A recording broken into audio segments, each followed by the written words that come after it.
Hi, my name's Schroeder. I'm from the University of New Mexico, and today I'm going to be talking about some research that I've done in collaboration with Vanderbilt University and UCMP on dental microwear textural analysis and how that quantifies dietary niche partitioning in tyrannosaurs. So to begin with, growth or ontogeny in large animals can often be complex, particularly in large animals that, due to ovipary or egg laying, have relatively small neonate size. So tyrannosaur ontogeny in particular, large animals, have been studied extensively due to their notable morphological disparity between juveniles and adults. It has been suggested that because of their extreme growth patterns and morphological disparity through ontogeny, that tyrannosaurs would have utilized different feeding niches as they grew. And this has been studied in part through morphological analysis of the skull, of the postcranial anatomy, and largely to infer behavior. Yet direct evidence of these feeding shifts has not really been obtained. So this is where dental microwear could potentially help. As animals process food, microscopic pits and scratches are deposited in the enamel of teeth. And these marks can be examined using scale-sensitive fractal analysis and ISO, or International Standardized, well, it's the International Standardization Organization, but their set of textual analyses. And both of these are a quantitative way of characterizing microwear. These methods have both been applied widely to modern and extinct mammals and archosaurs. Which brings us to an interesting conundrum. Dental microwear textural analysis DMTA has been developed largely on mammals, which we have one of here, which have significantly different methods of food processing. So they work a lot more on bone, they have heterodonty, they chew quite frequently, which is not very similar to what most reptiles do. Conversely, isotextural analysis has been used most widely to characterize the diet of reptiles. So it's unclear whether microwear features commonly associated with dietary components in mammals or reptiles can be directly applied across these clades or even outside these clades, which is especially important to understand for tyrannosaurs. Tyrannosaurs likely processed food more similarly to modern reptiles, as shown by prior research. But they potentially consume prey items that are kind of more similar in body size to what we see modern mammals consuming. So our first task in this project was to determine whether microwear is comparable across mammals and reptiles, which we personally expected it to differ due to the differences in dental morphology and jaw function.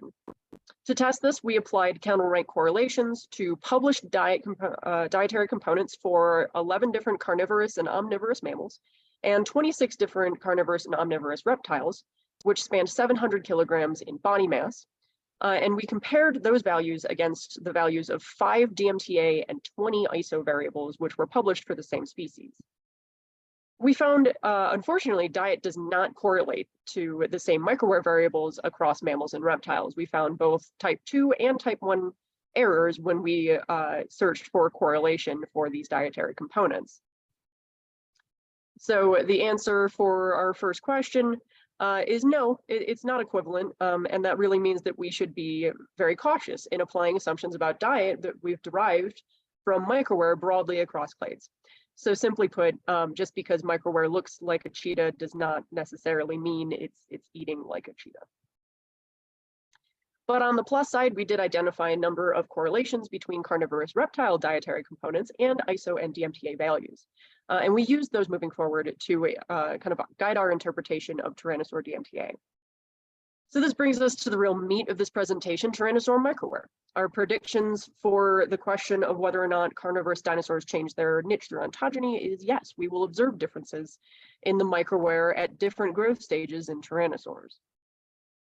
So to test our hypothesis, we created approximately 140 molds of teeth from over 40 tyrannosaur specimens with the same dental blue glue that you get when you go to the dentist or orthodontist. It's high resolution tooth molding application.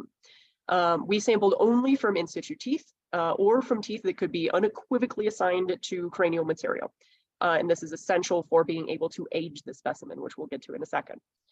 We preferentially collected molds from teeth with visible wear, so a flat area called a wear facet. And we collected from both the labial and the lingual, the sides of the surface of the teeth.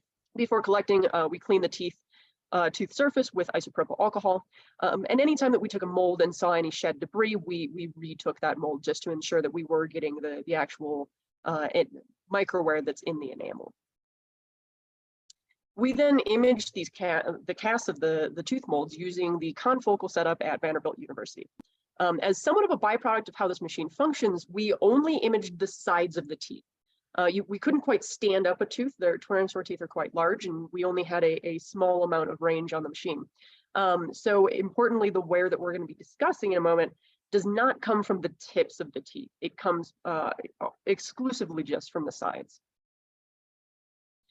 So we followed the published literature in aging our tyrannosaur specimens, and we subdivided our final list of specimens of 33 from 4 species into 3 age groups. Our juveniles roughly represent the kind of pre-rapid growth phase animals, and this is obviously different for Tyrannosaurus versus Daspletosaurus, Gorgosaurus, Albertosaurus, which we can see in this graph from Erickson et al.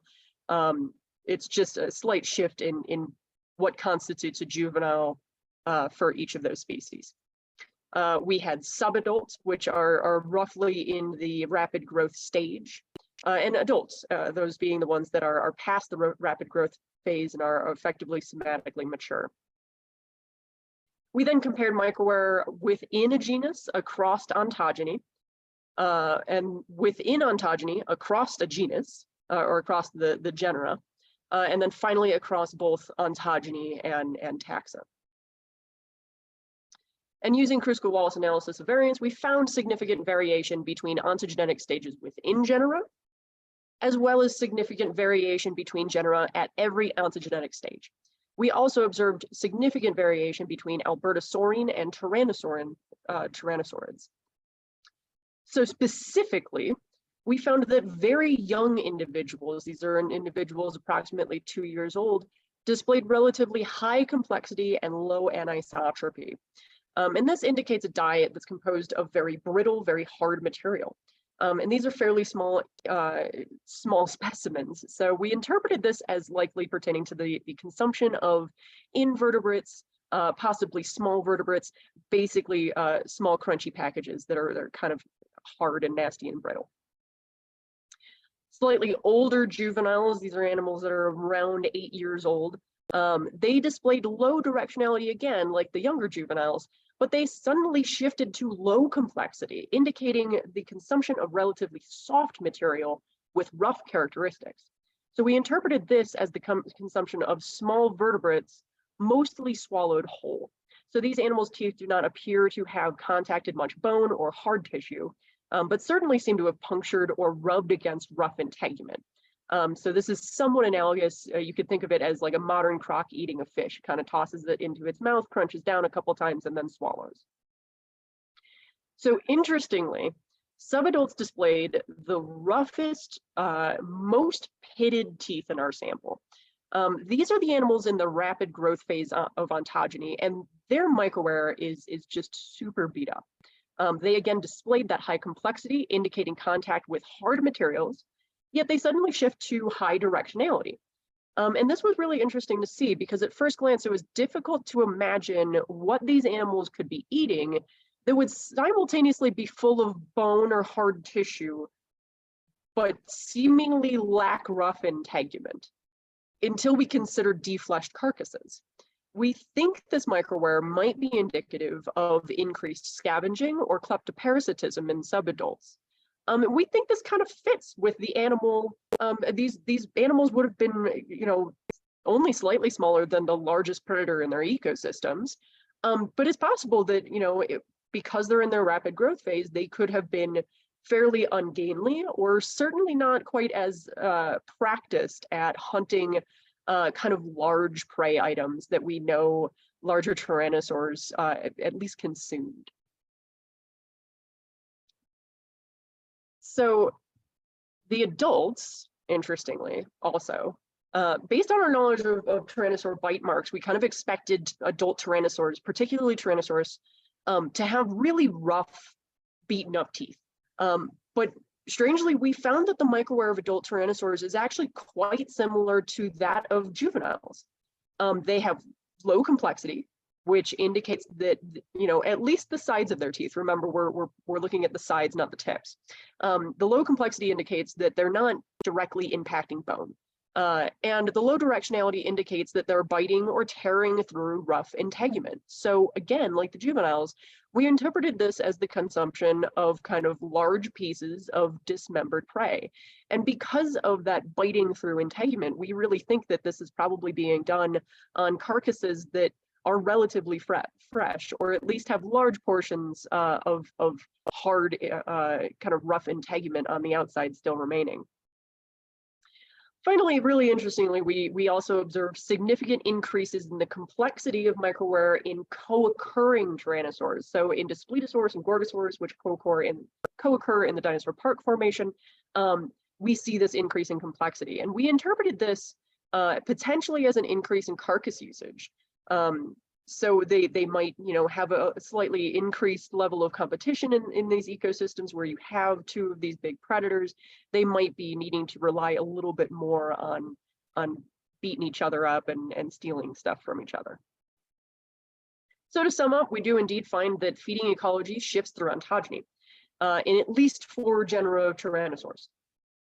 These results, they definitely underpin the hypotheses that are surrounding the recent research that has been done on the exclusion of medium-sized carnivorous dinosaurs. In order for that hypothesis to really stand, we need to be able to show that juvenile tyrannosaurs or juveniles of megatheropods were indeed doing something different from adults. And these results really do seem to indicate that. So with that, I would like to thank you for your time and attention, and I welcome your questions and feedback.